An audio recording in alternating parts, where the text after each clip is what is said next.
Kirby and the Rainbow Curse is a pretty simple story. This chick named Claycia steals all the color from Planet Popstar, and Kirby, Bandana Waddle Dee team up with a paint fairy named Aline to get the color back by going through Topia. In the final level, we learn that Claycia was possessed the whole time by this thing called Darkcrafter. Kirby kills Darkcrafter, and the color is returned to Popstar. Pretty basic story, although most of the story isn't directly told to the player in the story mode. Most of the story is explained in the descriptions of some of the figurines you get and in Elaine's diary. However, some of the details in the story really don't make a lot of sense. Like, Elaine can return color to things, but it would probably take forever for her to fully repaint the entirety of the planet, so I understand why she doesn't do that at the beginning of the game. But what I don't understand is that that's exactly what she does at the end of the game.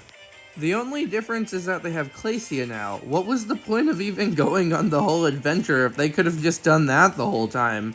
Maybe they didn't do that because they thought the color would have just gotten stolen again, maybe?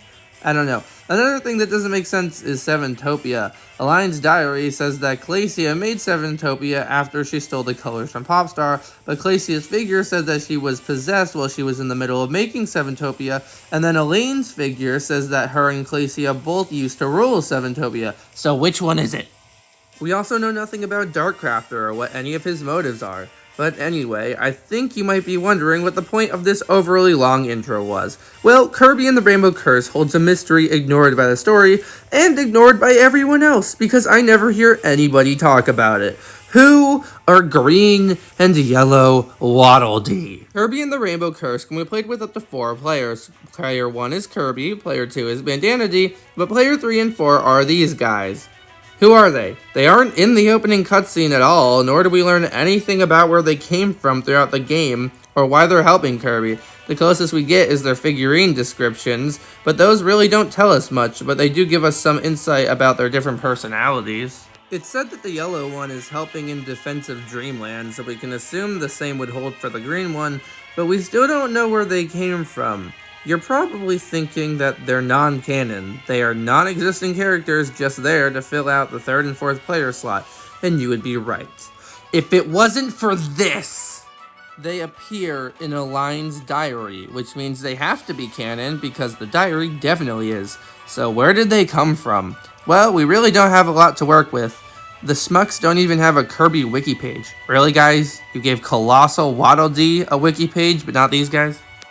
One thing we do have to work with is an official Nintendo comic. It actually gives us some information, but the information it does give us is confusing. Aline says that she colored 2 new Waddle Dees to help them on their adventure, but what does this mean? Did Aline just find 2 random civilians and save them like she did for Kirby and Bandana Dee at the beginning of the game? And did she just hope they would be willing to help them? Or did she make these Waddle Dees and model them after Bandana Dee?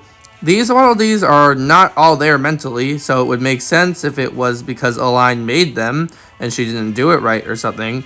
And we also have never seen a green and yellow Bandana Dee before, so this would make sense. But then, why would she have? How did she make them?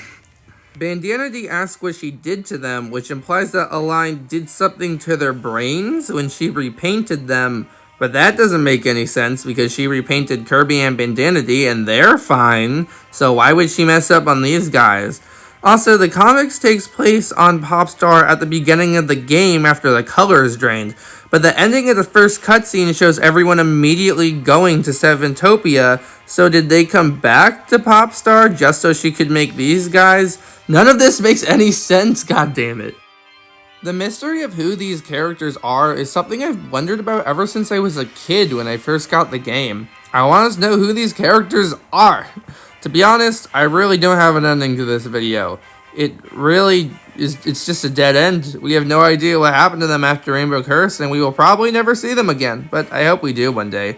The closest we ever gotten to seeing them again is some different colored Paracel Waddle Dees and Star Allies, but that definitely isn't them. One thing I will mention as a fun fact is that there was originally supposed to be a Cyan Waddle Dee that was going to be a 5th player. He was in the title screen for the E3 2014 demo of the game. Cyan Waddle Dee was cut, but I am honestly not really sure why. The game could have supported 5 players fine.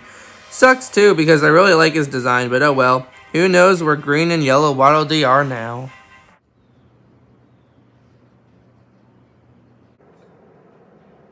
I don't want to wait anymore. Do I have to remind you what they did to Cyan?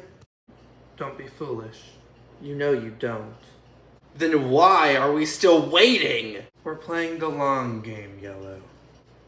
Kirby doesn't have much time left. Believe me. By the time we're done with him, Dreamland is gonna need a new hero.